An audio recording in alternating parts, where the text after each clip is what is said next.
everyone. I am Evangelist Patricia Fowler, the founder of Pure Heart Ministries and the COO of the Virginia Domestic Violence Rally. I'm an advocate for domestic violence and a survivor as well. And I'm here today to hopefully you all will enjoy what we have to share with you and talk about. So everybody, we're excited because we have some amazing guests today. We are here because we definitely want to advocate, and we are here to let you guys know about domestic violence and also about the things that are pertaining to not only domestic violence, but human trafficking, sex trafficking, child abuse, the things and topics that we really don't always talk about. And, you know, these are kind of taboo subjects, you know, things that people don't always like to, you know, put in the mix, you know. And so that's what Guidance to a Good Heart means. It always means this is about a good heart, right, Evangelist? Yes. It's about opening up your heart, being open, being honest, and we need to be honest, And you know? being pure. Right. Pure. Make sure what comes from your heart is pure and genuine. Exactly. Let's be honest today. You know, if you got questions, bring it to us at 1-855-493-6499. We want you to open up your heart, call in, bring questions. But today what we're going to be discussing about advocacy. What is about advocacy that we don't really discuss? You know, a lot of times we talk about, you know, hey, I want to just jump into advocacy, but what are proper protocols to advocacy? And these are two amazing women that we have brought in who had been doing advocacy for years. And I want to introduce the first one, and her name is Barbara Pettis. She's with Better Place Ministries all the way down in Dallas, Texas. And I wanted to introduce you. She is all the way coming in from a Zoom. So thank you so much for coming in, Barbara, just to be a little bit with us, because you are an extension of your knowledge. And so I want to read just a little bit. Barbara has an extensive knowledge, not only in public service and ministry, but for 15 years she's worked with Southwestern Region Conference and the Seventh-day Adventist in Dallas, Texas. She has about 12 years of knowledge and administrative assistance. She has worked as training for clerks and representing churches over 5 state regions, and also served as a manager for the Conference Adventist Book Center for ABC for 3 years. Her leadership has also extended for the public sector, as she was previously employed as a clinic director with Blue Star Pain Management as a division for the Dallas Cowboys for the football club. And Barbara is very active in her church, Living Waters Worship Center for Seventh-day Adventists in Dallas. She currently serves as the ordained elder and the member of the praise team, and she also serves as a praise minister leader and the domestic violence liaison for her church. Barbara's passion for Christ has made her a sought-off after speaker for both churches and community events. Barbara is a huge advocate to end domestic violence and offers her leadership in numerous organizations. And she has tirelessly to end this horrible epidemic. And due to that, she has an amazing organization called Better Place Ministries. And so I thank you so much for being here, Barbara. And we also wanted to thank, and I will let my amazing evangelist welcome Shireen K. Jackson. Yeah, so we also have Ms. Shireen K. Jackson here with us today to discuss advocacy and domestic violence. And I'll read some of her bio. And again, her name is Shireen K. Jackson. As the chief architect of the Yvette Cade Fund, she promised that she would do what's right for my sister and speak out against domestic violence in our community. On October 10th, 2005, her sister Yvette Cade's ex-husband went to her place of employment and brutally attacked her by setting her on fire. Instead of being quiet, she chose to lift up her voice and tell her story on behalf of her sister. She had to defend her when she was defenseless in the burn unit at Washington Hospital Center. From this tragic event, She was thrust into a new role as a media specialist and public speaker. She truly enjoyed working behind the scenes over the past decade to fight domestic violence. As the former public relations director of the Yvette Cade Fund, her mission was to maintain a positive working relationship with media organizers, federal, state, and local government, agencies, nonprofit organizations, and corporate leadership on the national and international levels. She provided clients with fast and accurate information for their time-sensitive projects and program needs.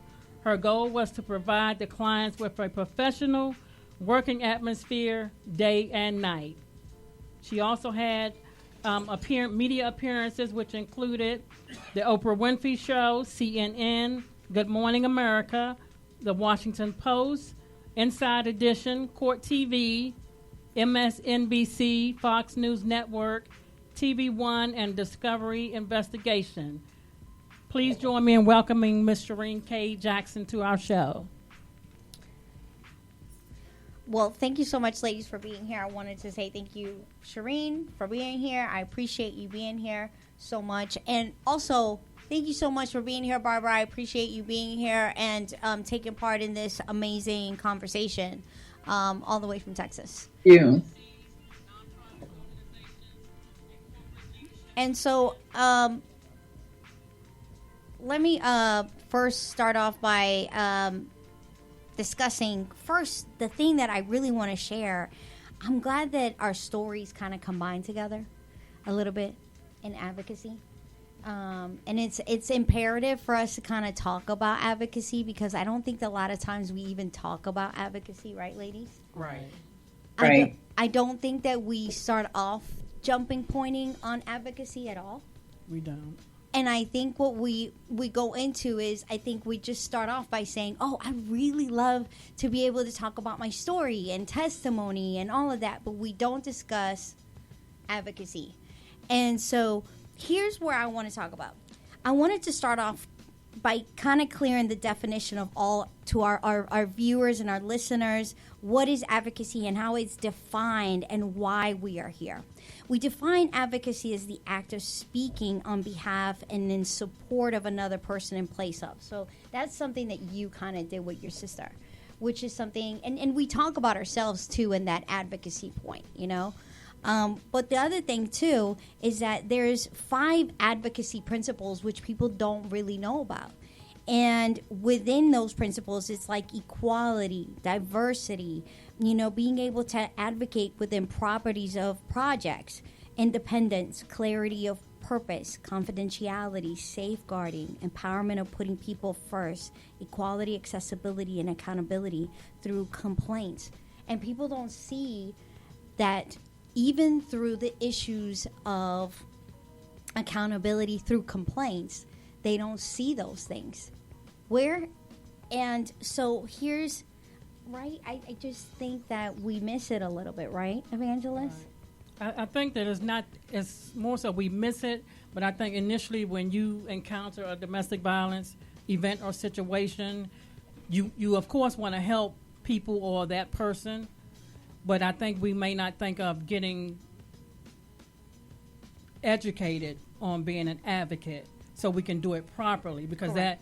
you have to do it properly. It's a way to do it. You can't just, it's some things that you can't do when you have a victim of domestic violence, and some things you can do, but you have to know how to do it and when to do certain things. So in getting your training to be an advocate, which we have done, I'm a certified advocate, that helps you to better know how to help somebody. Right.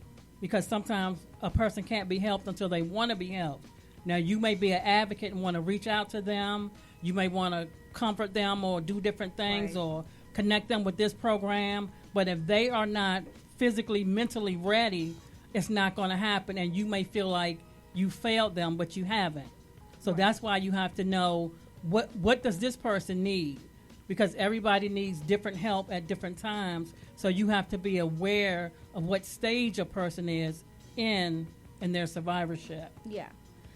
And I think that, you know, I want to ask you ladies where you truly where must we advocate principles? Like, how can we as true leaders, because we're not just ladies, but we're true leaders. To both of you, I want to ask that. Where does domestic violence advocacy fit within that spectrum of clarity within our projects? You know, within not just our projects. Let's just try it again.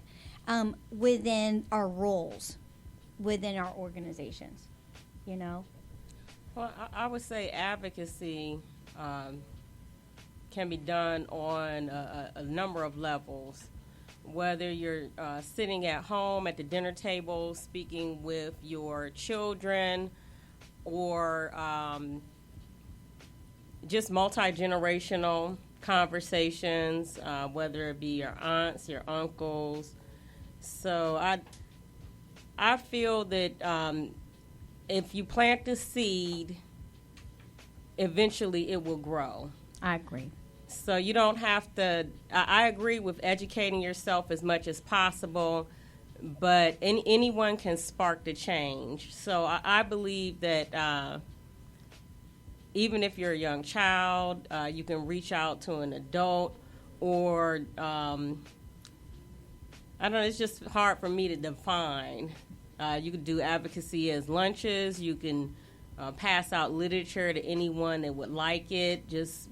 I've done that. I've gone to events and said, you know, would you like some literature on domestic violence? It's just a number of things. Speaking at schools, and those are the first things that come to mind for me for advocacy. Yeah. Yeah, I agree. I also agree with Evangelist. I am certified in advocacy as well. And it could be as simple as just being a listening ear, you know, because when a woman is first contemplating getting out of a domestic violence situation, I think that's the hardest time for the experience that I've had. Yeah. That's the hardest time to be an advocate, because as you guys know, and as I know, when you are initially thinking about leaving that situation, you go back and forth with, am I doing the right thing? Or especially if children are involved. Yeah. You know, am I going to be able to take care of my children? And they may leave and then they go back. They may even go back. So the advocacy part of that can be kind of difficult at that moment, because like Evangelist said, you have to have a made up mind to do so. And not saying that they don't have a made up mind. I know with me, it was just going back and forth, and I'm not going to be able to do this. And you know, what about the children? But it's that advocacy can be just simple as being a listening ear. Sometimes people just need to vent, to talk. And as they are talking, they're actually answering their own question. You know, they're actually giving themselves permission to do what needs to be done. So sometimes you just need to sit and listen and let them determine themselves. My dad always says, I don't give advice. And so I adopted that. I don't give advice, but I will say, if I was in that situation, which I've been in that situation, this is what I would do. But I don't give advice. So sometimes we just need to listen and allow them to make up their own minds. Yeah. And I agree. I think that we just need to find a way in which we can properly advocate, you know, because sometimes even within we are all certified correctly, but there's also a way to properly advocate so that we don't give improper advice. That's what I feel like. We don't want to give advice in which we could potentially put someone in danger. How about that? That's my tidbit of information here. Right. And I would just say, for me, the way I was trained is that you don't give advice. Sure. Because the thing we have to remember is that everybody's situation is different. Yes. And if you say to a person that's trying to get out of their situation, do this on Friday, I want you to meet me here, or do something like that. You have to think about, you're putting that person in danger. And of course, at the time when you are trying to leave that situation, that is at the most time where it's 75% chance that he would try to kill you. Right. So you don't ever give advice. You can give suggestions, but you don't ever advise a victim to do anything, because first of all, they have to make the final decision to do. Again, if they want to get out, they're going to get out. And most of the time for a victim, they have to get fed up before they're ready to get out. You have to get fed up. And when they get to that point, they're going to do whatever it takes to get to safety. What we have to do as advocates is let them know, Cynthia, I'm here for you. Your safety is what matters to me the most. Yeah. That's what we need to relate to them, that their safety is what matters most, because if we try to push them, it's not going to be good. Right. And then they're going to get backlash from the abuser. You listening to your neighbor telling you to do this and leave me, you're not going to leave me alive. So we have to think about when we're advising them. I don't give advice. I make a suggestion, and then they can do what they want with it. Right. Same way we talk to somebody about Jesus. I can give it to you. You can take it or you can leave it. Right. Once I give it, I've done what I'm supposed to do. So we have to be careful when we're talking to victims, because we could steer somebody wrong and it could cost them their life. Yeah. And I don't want that blood on my hands, and hopefully nobody else does either. So we have to be very careful when we're speaking to victims. Yeah. What I can say for my family, that we spoke about our experiences. I speak about what I saw and what I did not know. Just things about, like in the 40s, 50s, and 60s, there was not a term of domestic violence. So when I go out to speak or family members go out to speak, we'll just talk about, it's not funny, family stories that we used to have. We used to laugh, oh, she got hit. That's not funny. Right. But mainly with our family, we go out and speak about what was seen and what we did not do, and then the steps that, on looking back, what we could have done. Like when my sister, she would come over at the house and would have on long sleeves. I didn't think anything of it. I'm just like, well, maybe she's coming from work, but it's 90 degrees outside, and you're indoors with shades, sunglasses. Mm-hmm. And I still didn't think. You could do something as little as, hey, why do you have on sunglasses? You want to take them off? Or why do you have on your shirt? And then that can open the door for a conversation. Right. Even though you're not trained, right, you can still go into the listening phase. Correct. And from the listening phase, you can tell them, well, you know what? It's plenty of nonprofit organizations. There's free literature. You can call a hospital. You can talk to your doctor.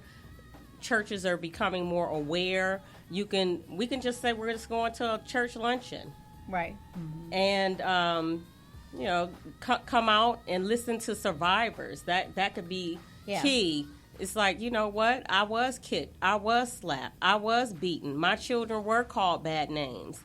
And, her income is half my income, and they survive. And so that's what I've done for years, is just come out, tell my story, and pray that it touches someone to spark that change and identify or know the signs, even if you're not the person, the perpetrator, but if you're seeing someone to help them. Yeah. Pretty much what I've done as well is tell my story. And I'm glad you said that, because knowing the signs is key. Yeah. Knowing that, I believe people need to be educated on that. And then as advocates, we don't give advice, but we can help them with a safety plan. Yes. We can walk them through a safety plan, but education is key. Yes. to being aware and knowing, if you have a friend that is always happy and just very jovial, and all of a sudden she's not, all of a sudden she's staying at home, all of a sudden the kids are acting different, that's a red flag. Yeah. Yes. That's a time to question, hey, what's going on? And they may or may not tell you the truth, but at least you've opened that door so they can feel like, okay, maybe I need to say something. Yeah. And when I do workshops, I tell people, speak up, because we're here to help you. Yeah. We can't help you if we don't know. Speak up. Even if you're afraid, speak up. Yeah. I went to one church and they had information in the stalls in the ladies' room. And I thought, awesome, that's so good, because they, that woman can go on the stall and make the phone call that she needs to make right there. That's good. And get the help that she needs right there. Somebody can come pick her up right there. Yeah. So education is key, to know the signs, to know what to look for, what to say, what not to say, a safety plan, and just tell your story. And I don't tell my story for accolades or, oh, bless her heart. I tell my story because it can help somebody else know that you made it out. The Lord blessed her to get out. If she can do it, I can do it. Yeah. And it's not the same journey, but somebody needs to, that story, our story, gives somebody hope and strength and encouragement to know there is a better way. That's right. Yes. That's right. Exactly. That's right. I kind of want to bring up, and it's good that you kind of brought it up, but I kind of want to bring up the construction of like the mainstream media and how Christian society and social media is missing kind of the mark a little bit. Because sometimes it does. And how do you think we can do better, especially within the four walls of the church? And you kind of brought it up just right now, how they just posted it up on, the bathrooms. But how can we eventually do better? And I'm glad that, we the other day were talking how you had a women's group or a church group, and you guys were talking about how, you were talking about how the church needed to expand a little bit and educate a little bit and talk a little bit within domestic violence. And how can our church society just do a little bit better on education, domestic violence, talking, and, really relating a little bit within the church construct, Start with the leaders. You start at the head. You start with the leaders. You get them educated. You get them trained because unfortunately, pastors will tell a victim, oh, pray about it, or make sure you're doing your wifely duties, or make sure you're not making them angry, not realizing that they, at most times, are signing that woman's death certificate, So education starts from the top. You start with the pastors. You start with the elders. Those individuals where a woman may go and say, hey, I'm being abused. Now, you do have those situations, and I've encountered that situation where the pastor is the abuser. So what do you do in those cases? When the pastor is the abuser, then you go to the head elder or whoever else is in charge. But it starts with education, the higher ups, because they need to know. The church members, it's okay if they know, but you start with a leader. Because if I'm going to tell somebody that I'm being abused, I'm going to my pastor first. Yeah. So it starts with education at that level. They need to understand what it is. They need to know that this is really a dangerous situation. Yeah. The statistics, you guys, are off the chain. Have you guys watched the statistics from the COVID-19 from March to now? Yes. They are incredible. They are terrible. Crazy. Up 73%. Yes, because the victim is now confined in this prison with her abuser. Yes. So that's where you start in the confines of the church, because unfortunately, and I'm sorry, I don't mean to keep talking about it, but if the church's mentality is if we don't talk about it, it's not happening.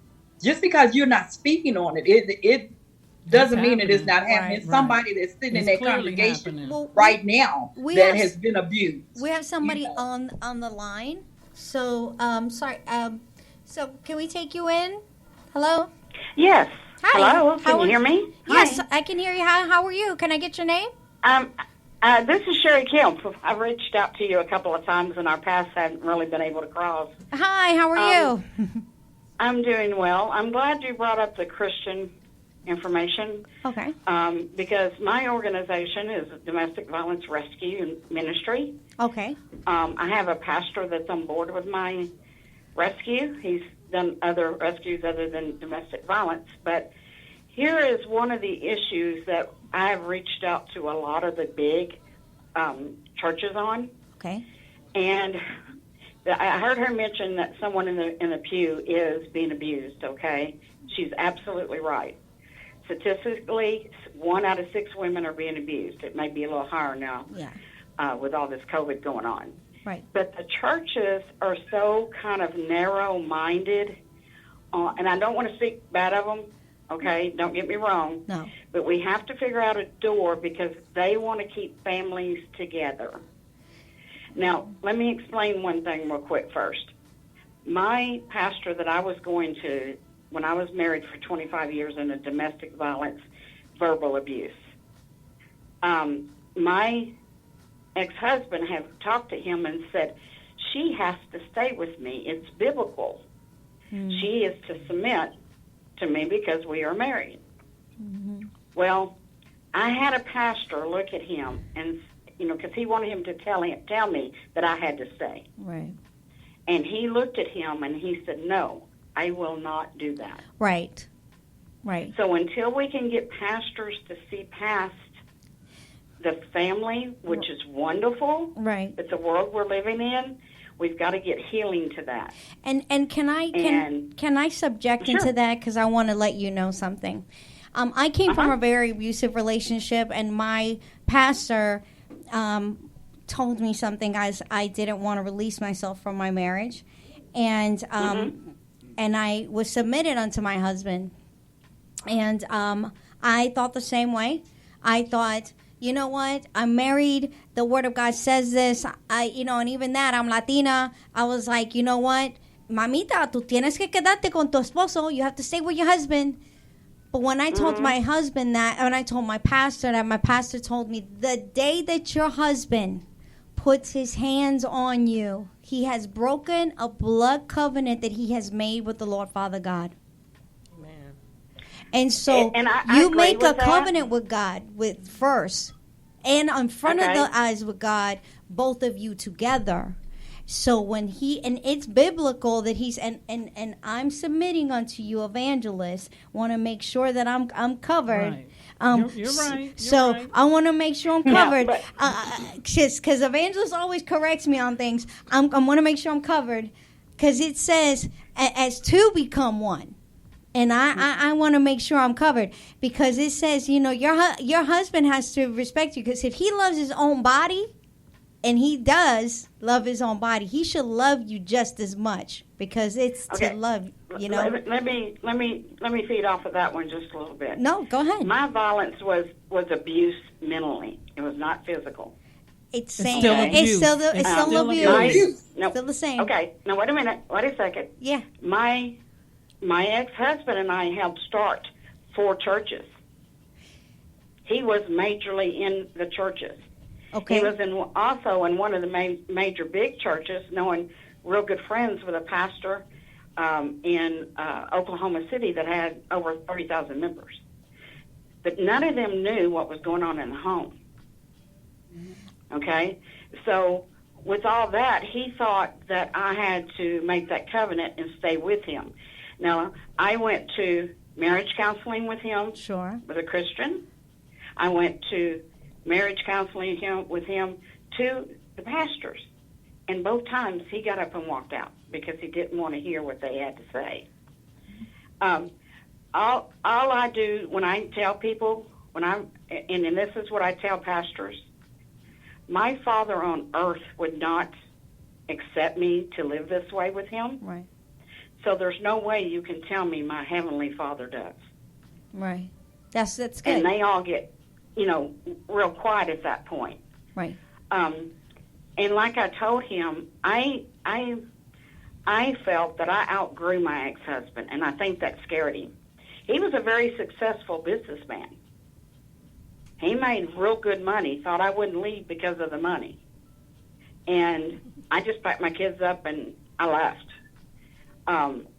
So we have to get into the churches, though, to let them know that if we can bring the man and the woman in for counseling and really find out what's going on, we need to do that.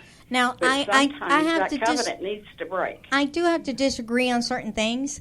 There's a lot of pastors that are within our churches that are not properly trained mentally or psychologically because they do not have certifications to properly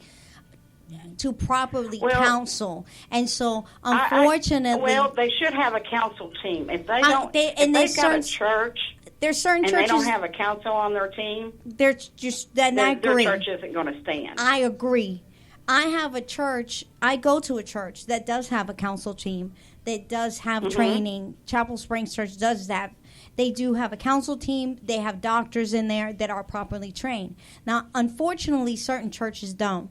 And if that causes unfortunately, if there's certain marriages that you find that you go to your pastor, your leader, and you're not getting satisfactory psychological help, because we're not talking about spiritual, we're talking both earthly and counsel. So if you're But see, that's where finding that now, help, let's go back on that. A pastor is a spiritual No, counselor. I understand. He's not really an earthly counselor. yes, but okay? you have to. So that's where we've got to get them to open Right. up a little bit But more you're- and see. But your husband is facing not only issues that are both anger management issues, but he's also dealing with spiritual. So you have to Right. go outside sometimes of the four walls of your church and go and get yourself anger management. And sometimes, and this is something that I've had to tell certain women when they're in an abusive situation, saying, if your husband is in a situation where he is angrily abusing you or your kids, you are in an environment that is reclusively, okay, you are embedding that anger. And so what happens is you have to leave the environment so that he can go and get himself help. And maybe you Right. can get back together again, because that Well, way he we- will want to get help. Right. We divorced 10 years ago. Yeah. Okay. He, excuse me. He did go. I did have him go to counseling by himself from the beginning, so he could face what I would call his demons. Okay. To me, those are demons.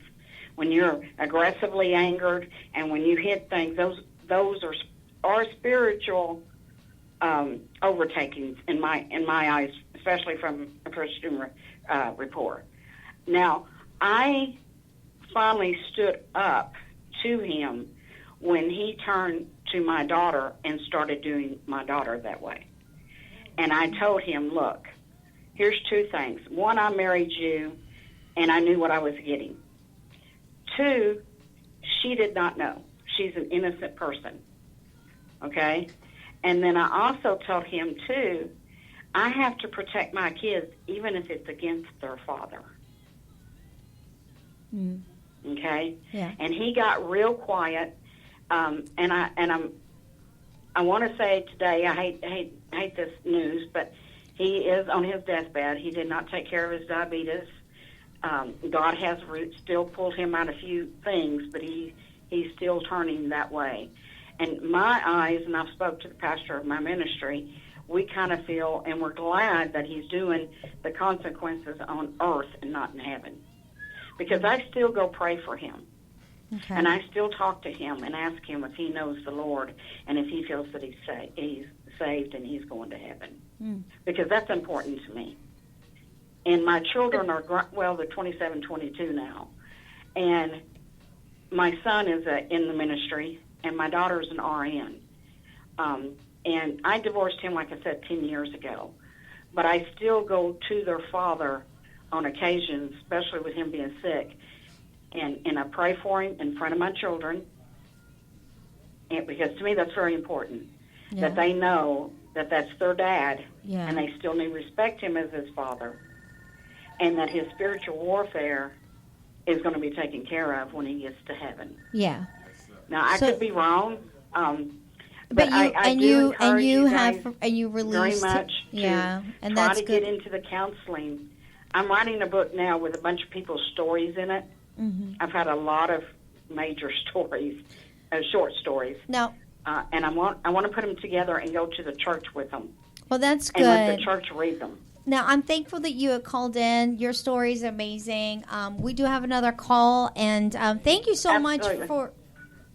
Oh, thank you so much for calling in. I'm so appreciative for your stories. They're amazing. Well, I appreciate you guys, what you're doing and the steps you're making. And Thank if I can you. help in any way, please don't reach out to me. Thank you so much. I And, appreciate that. I play blessings over you guys. Thank you so much. Have a wonderful day. Bye-bye. You too. Bye-bye. Cynthia, when she was talking, it brought up three things for me, and Evangelist can confirm this as well. The Bible, there are scriptures that talk about domestic violence. Yes.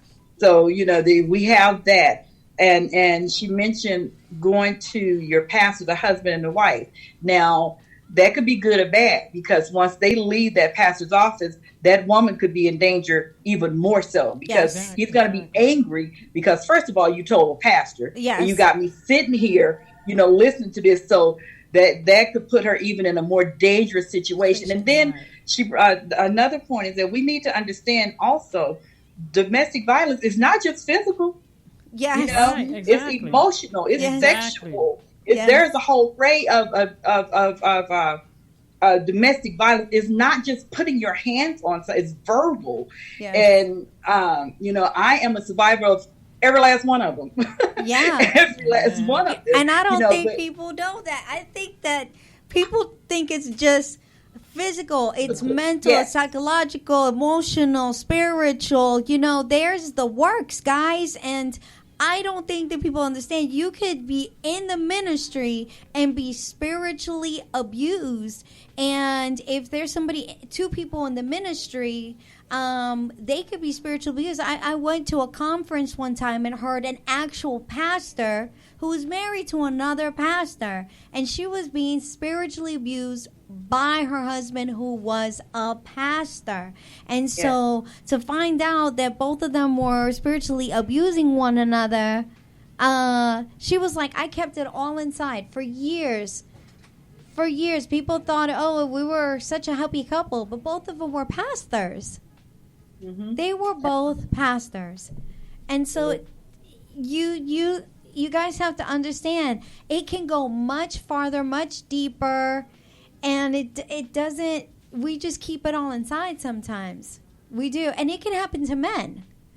Let's not put this as a gender. Let's say it happens to men. Yeah, We've seen it it does. happen to Right, men. yeah. They don't talk about it because they are shameful, just as some women are ashamed, but men Yeah. are more shameful to talk about it. Yes. But just a comment to what the caller was saying, I understand the covenant of marriage, been there, done that.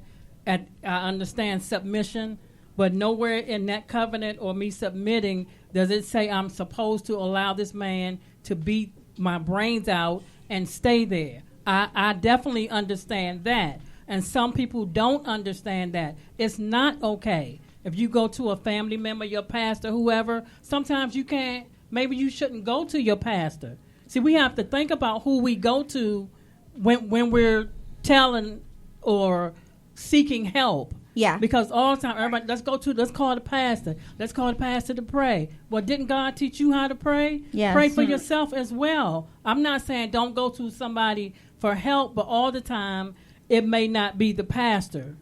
But also in the covenant of marriage and submission, it doesn't say nothing about if he's beating you, you're supposed to stay and make it work for the sake of a family. Yeah. No, that's not how it's supposed to be. And some people learn that the hard way. Some people don't get a chance to learn that because they don't make it out of that family. And that's why it's important that if abuse, your wife, the kids, the husband is going on all the time, it's not good to save that marriage. Sometimes we have to realize this was not meant to be, especially if it wasn't God ordained. Yes. Like mine wasn't. It was not. So therefore it dissolved. Yeah. Because it wasn't meant to be. Yeah. It was not meant to be. Yeah. It happened. I'm thankful for my children and grandchildren, but God knew that this was not right. Yeah. He knew it, and that's what we have to be aware of. So moving along. It's not that we're it's not that we're saying broken marriages are great, Right. because some marriages are meant to be saved. I And definitely and agree some that. are just right? not. I agree that. I agree that marriages need to be saved, but like I said before, many women who have called me, even men, I always tell them it is time for, sometimes you have to find a way in which God maybe has told you that you're in a place right now where you are the person that's reflecting or afflicting, that he's reflecting all of his anger towards you because you're there. You are the dartboard and he's throwing the darts, and that's what he's doing. He wants to throw the darts at you because that's all he has, because he doesn't want to get help for his anger. Maybe you have to leave so that your marriage does get better, because sometimes the person who's being abused or their children, they don't want their marriage to be dissolved, and maybe even the abuser doesn't want their marriage to be dissolved.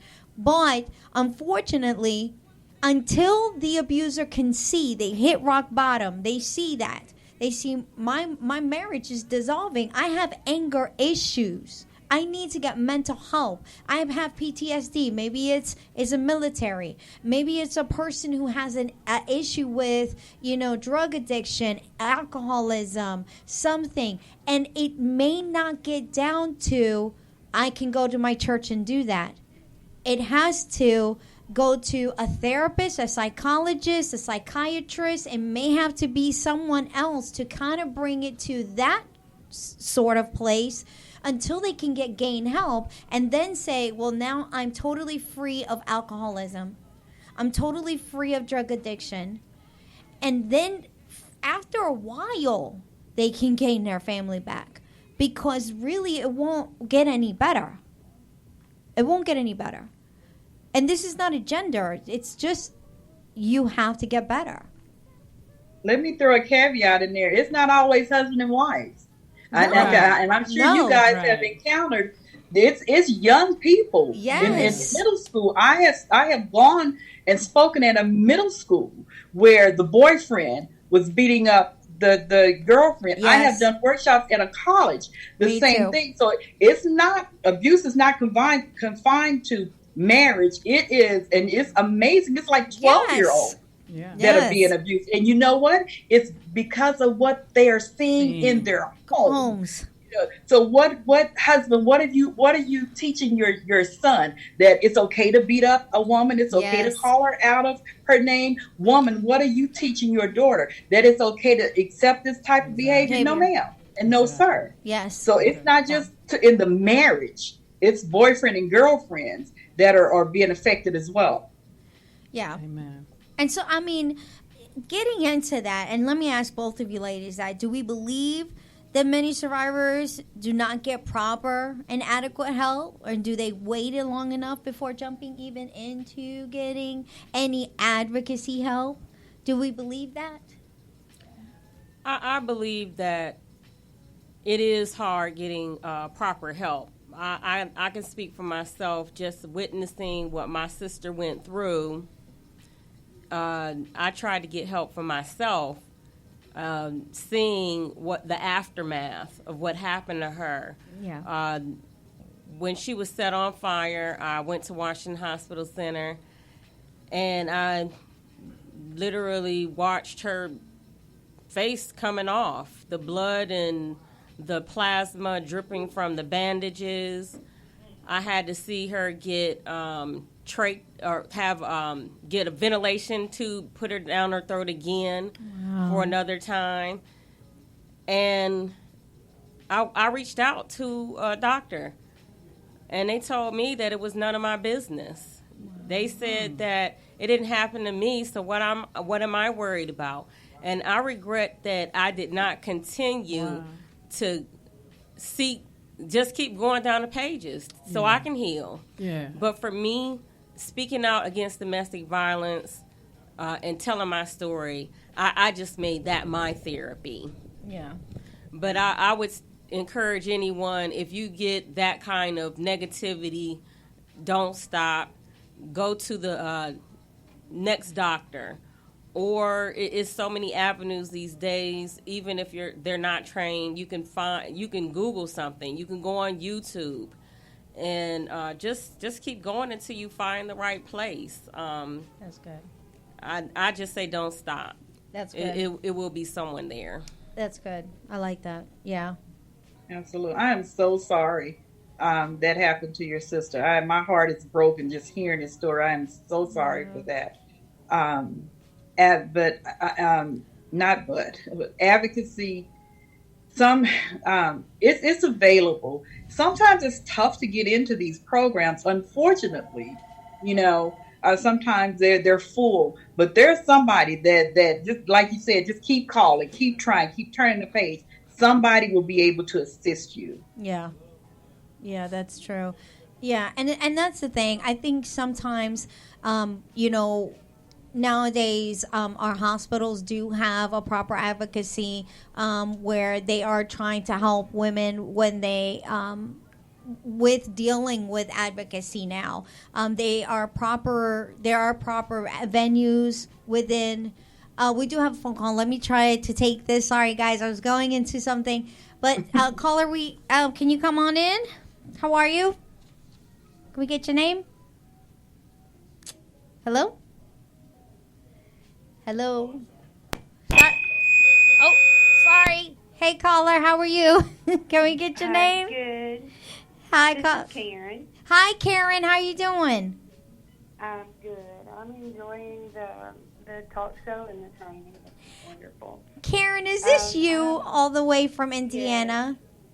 This is me. Yes. How are you, my Karen? How are you? I am doing good. How are you, ladies? We're doing well. Good, thank you.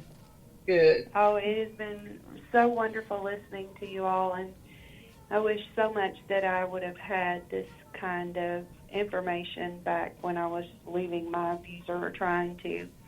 And I have a couple of things that I would like, actually several, that I would like for you all to comment on and hit on, because I know from a personal experience, on a very personal basis, and I know that there are many, many other women that are in this situation that I was in. Number one, the name of the game is keeping it a secret. Mm-hmm. Because the fear is instilled inside of you. If you tell, they're not going to believe you. If you tell, I'm going to hurt you, or, I can do away with you and nobody ever even finds you to even know that, anything happened to you. Yeah. So the fear is real. The fear is instilled not to ever tell.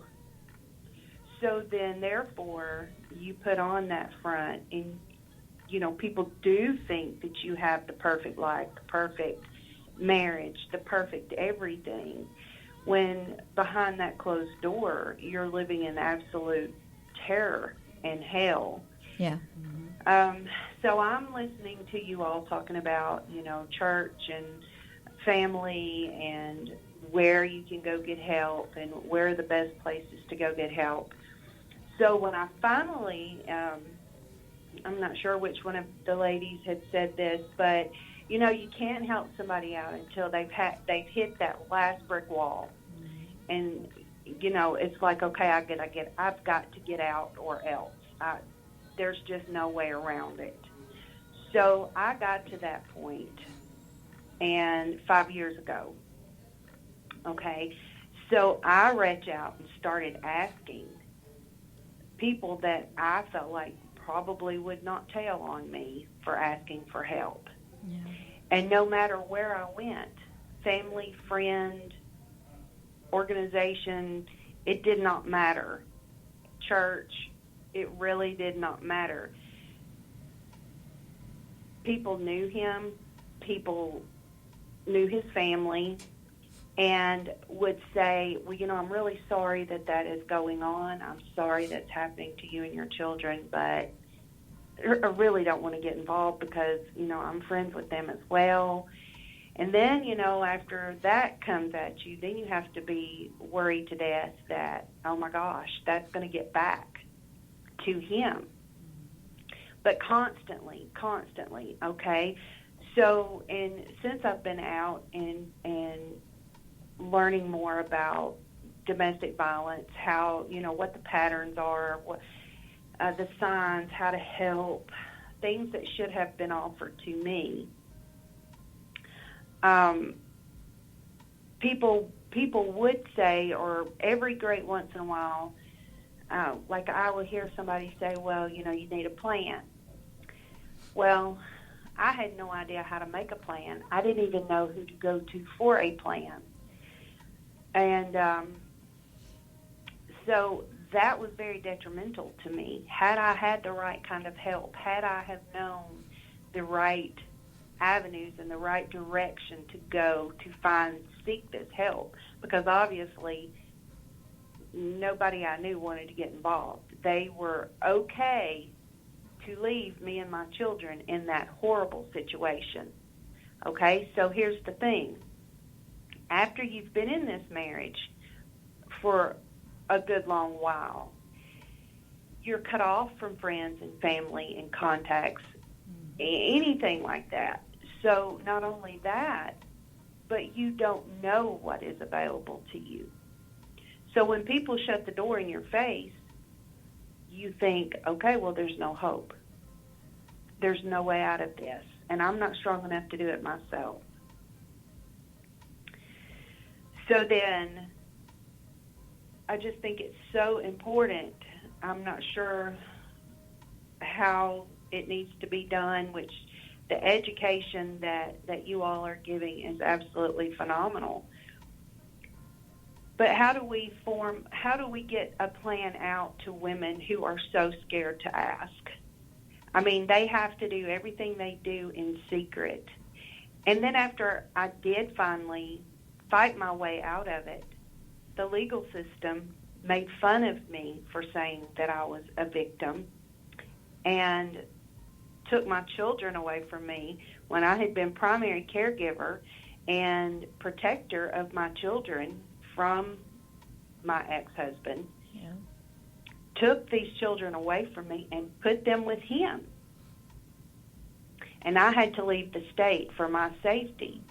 But the story that he tells is, yeah, she just left me down here with all these kids. She just left us. So I have been without my children for 3 years and still fighting the legal system, still trying to find a lawyer that will help me, still trying to figure out how to get my children away from my monster. Sad. It's sad. Lord. And it's I know your story, so the sad truth about it is that the legal system literally has to change.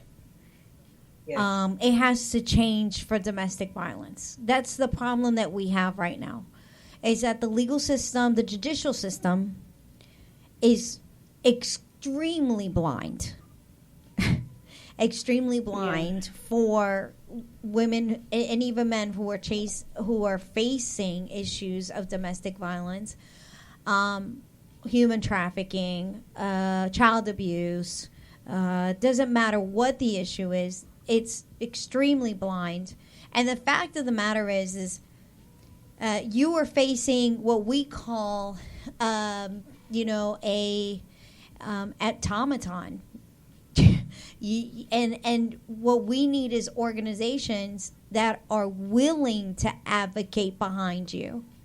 Mm-hmm. But when there's no partnerships of advocacy and, when there's organizations that partner up together, and that's something that I wanted to ask a question about, which really that was certain questions that I was going to ask you ladies. Because really that is something I want to ask. When there's somebody like this, someone here that's like questioning like this, when you're facing,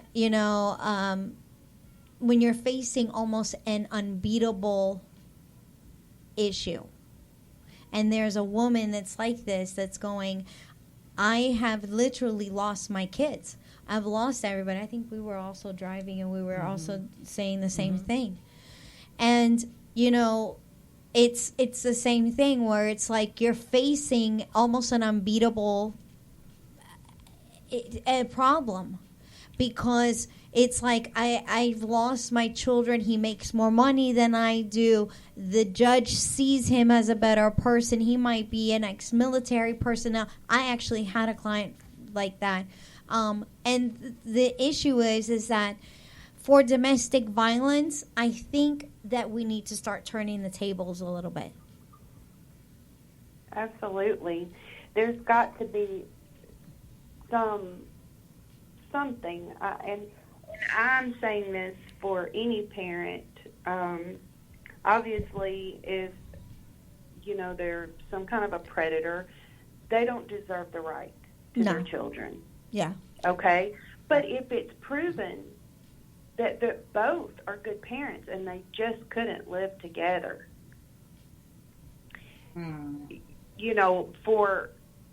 for marital reasons, the children should not be taken away from either parent. Well, I'd like to jump in real quick. I'm in Prince George's County, and I'm proud to say that the Marjorie Cook Legal Clinic, they do help women such as yourself that make less money, secure protective orders.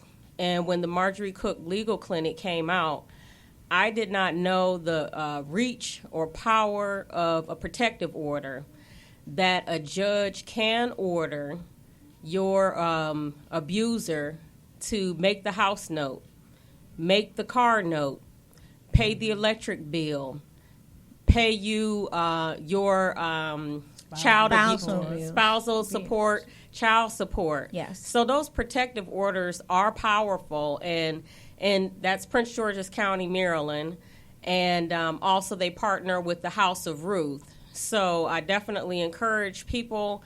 Protective orders in the past have been made a joke, and people are wiser through technology and videotaping, and there are people out there that will help you. There's knockout abuse on the East Coast and West Coast, so I would encourage anyone to reach out to those organizations, as well as the Domestic Violence Hotline. And then there are also programs in the state of Maryland, I have to look through my notes, that even it's a protection for your address, to the extent if you file your taxes. It's through the Family Justice Center. The Family Justice Center has a combination with them here in Maryland. Yes. That they will give you a PO box. I was there at your. Yes. It was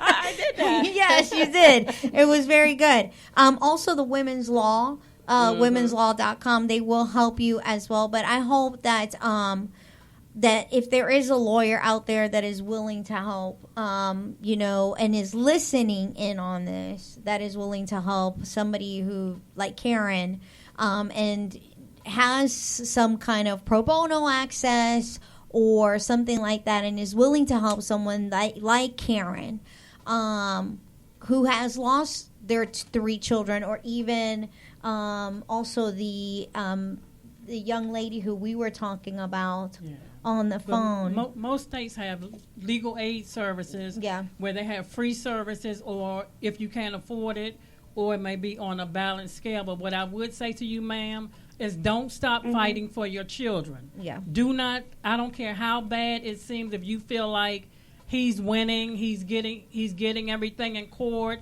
he has the kids, you haven't seen them. I would not stop fighting for my children. Do not stop fighting. If you call somebody for help and they say they can't help you or they don't know, you hang the phone up and you make another call. You call somebody else. If they say no, you hang up the call and call another person.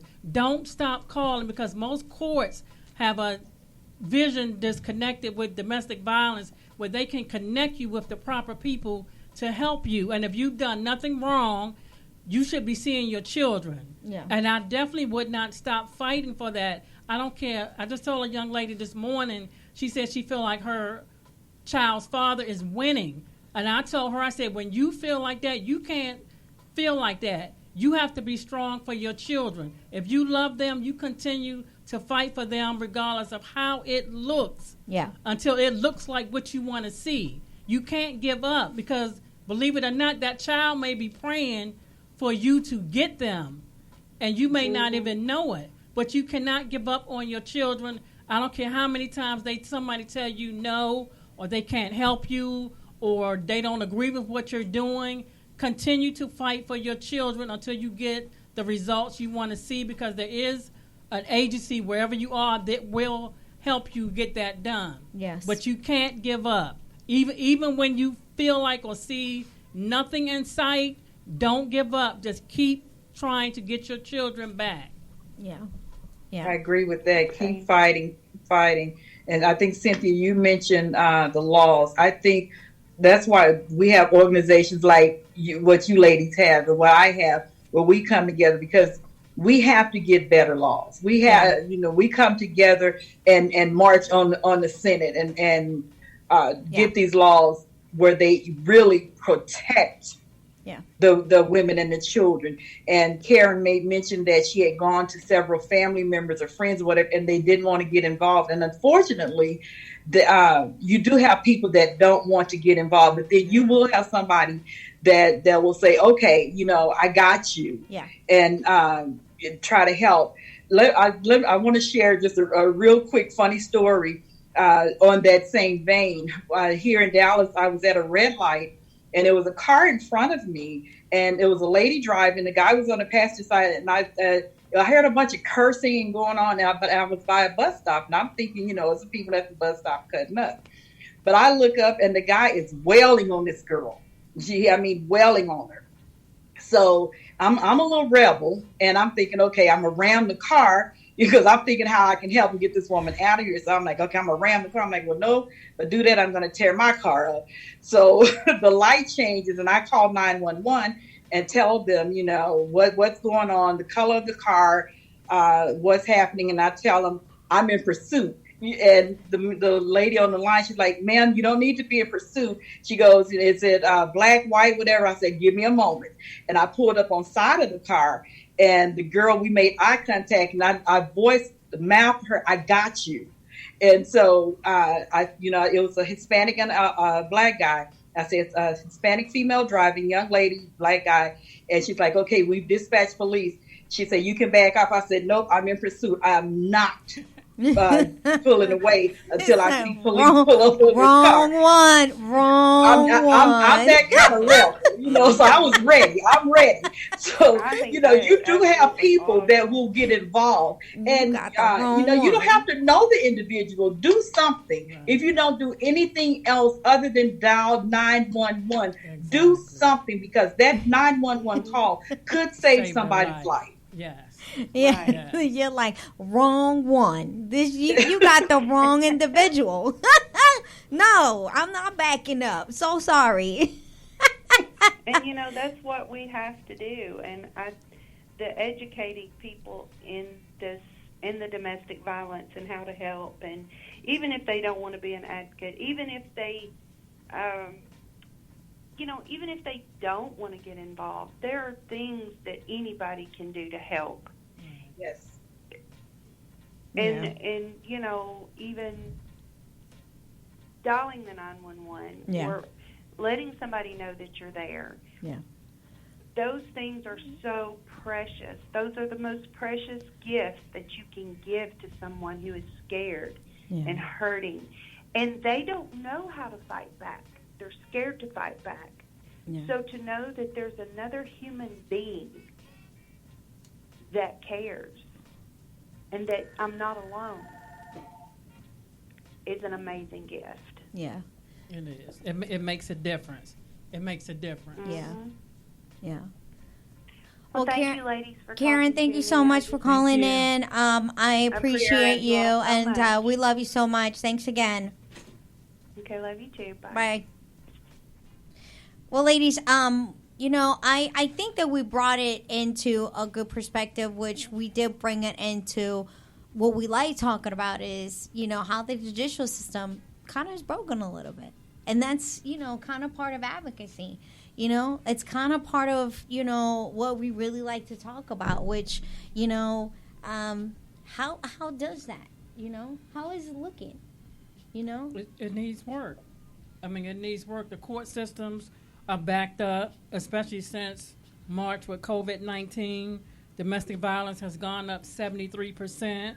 You can't get into court. Sometimes you can't get the police to your house. Mm-hmm. People are scared to report now because they may not come if you call them.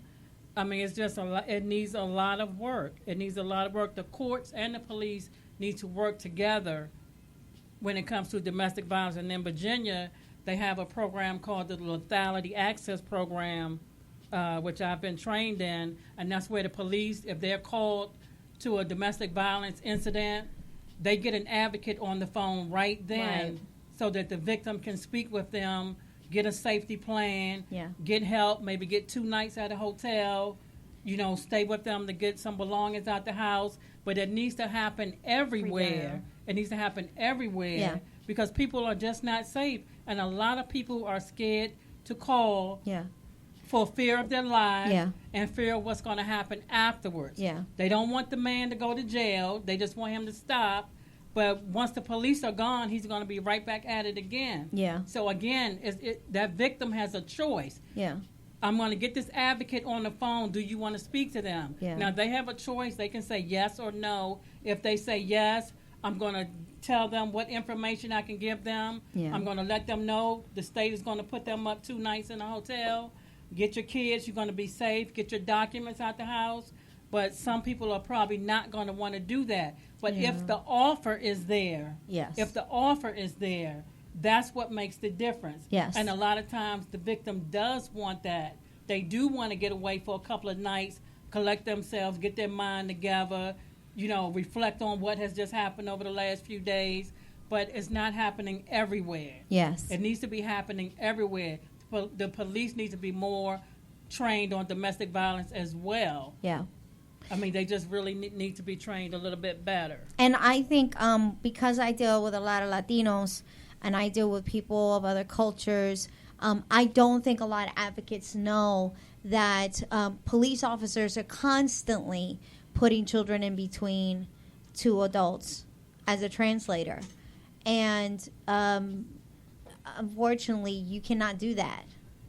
There is a 1-800 number that police officers can utilize as a translator, and it will translate for you. There is always 365 days a year, 7 days a week, 24 hours a day. So a child does not have to be utilized as a translating unit. What happens is a lot of times that child will be put in between 2 parents or 2 adults, and then that parent who gets arrested and comes out of jail afterwards will take it out on that child.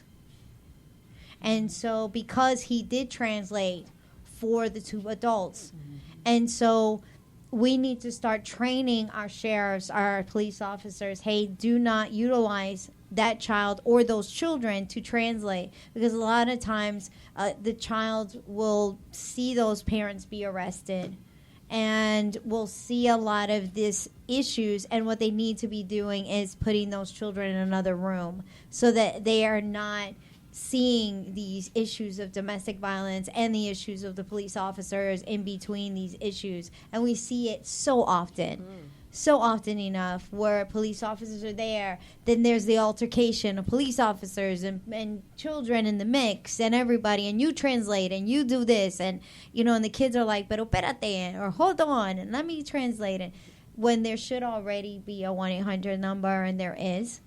And there's apps too now that are now being utilized for them to use. So that's something that we need to be conscientious as equality, as diversity, as transparency. you know, and we want to make sure that they know that, you know. It's imperative. It's not for us, it's for our kids. It's for our kids. I know that you guys have been here a really long time, and I hate to keep you guys for a really long time. But you know what? I want to thank you guys for being here. And, you know, one is, Miss Barbara, I wanted to at least let everybody know about your awesome book that's coming out pretty soon. Let us know about that awesome book. My book is entitled From Pain to Purpose. It is my journey through domestic violence and my victory as a survivor now. It is, and I'm so excited about it. It's going to be a blessing, and it's going to encourage, inspire, and instruct. And the release date, we are hoping that it will be around the end of September, 1st of October, that I will be able to have a book signing and have it coming out. Fantastic book. It's truly God inspired. I had to regurgitate things that I didn't want to remember, but that's part of the process. Yes, The book was a healing journey for me, as well as those areas that I thought was healed. Writing this book, I found out, okay, this is still an issue. So it was a journey. It was a healing journey for me, and I'm so excited to share it with others. So hopefully the end of September, 1st of October, From Pain to Purpose will be on the shelves. Awesome. And I'm gonna leave that to you to ask me because I'm like taking on the slide. I'm sorry. Don't laugh. Nick is over there laughing at me. Don't laugh, Nick. Stop it. Shireen, we just wanted to ask you, do you have anything coming up with One Safe Night or Little Baptist Church? Well, in the past, One Safe Night was started out the out of my heart. And this year, 2020, I will officially be a nonprofit organization, and I look forward to gaining additional resources in the community for nonprofits to help families and just get the message out there to women and families, because I'm a family member, and you as a family member deserve to be heard and respected, and when you go out to receive help, you need help too. When my sister was set on fire, just because I was an adult, I was dismissed, and that's not right. I'm excited for you, Shireen. I cannot wait. Well, Yeah, thank let you. me know. Let me know Good. so we can put your resources down on FFT Helping Others, because I'm excited for you. Let me know. I'll fly out. Yes, that's going to be really good. That's going to be really, really good. I do want to thank one of our partners that actually helped us out to be here today, which is Dots Automotive.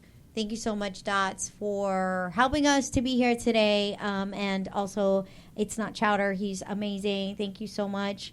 I know that Evangelist is also coming out with her book soon, which should be coming out as well. But I'm not going to say anything because she hasn't given me anything yet. And my book is coming out soon. It's called The Place of Healing.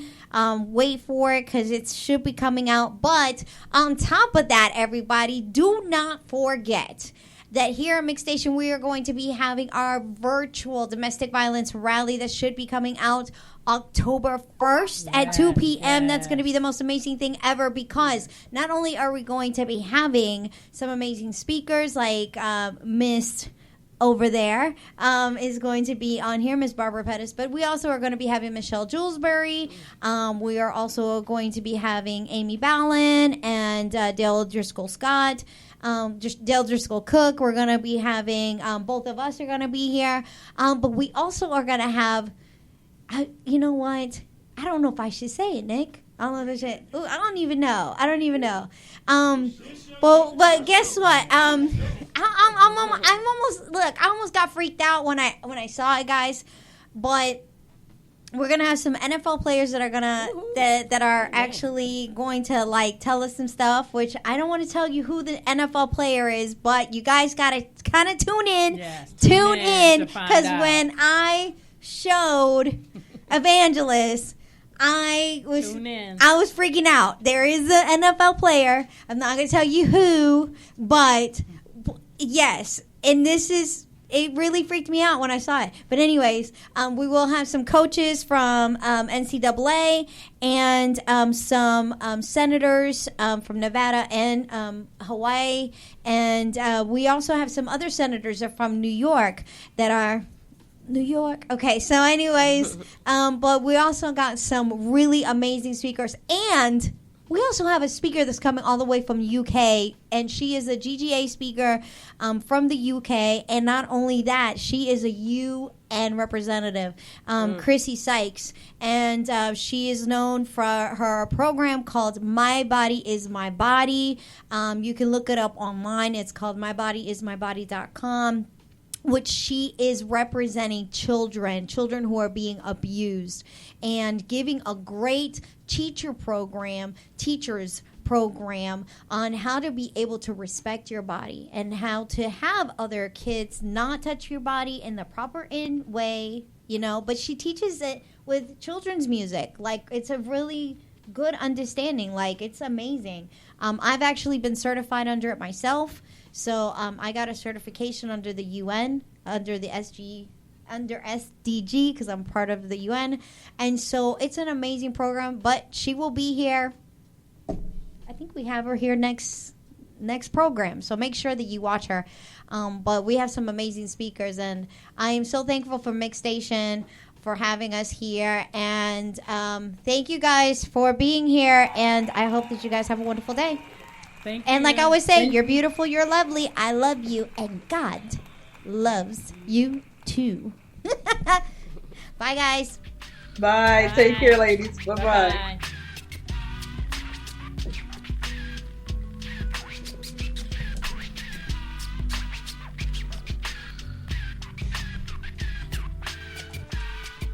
Send me the events, ladies, so I can fly out to some of these events. Send me the I will. information. Yeah, because I want you to come out. Yeah.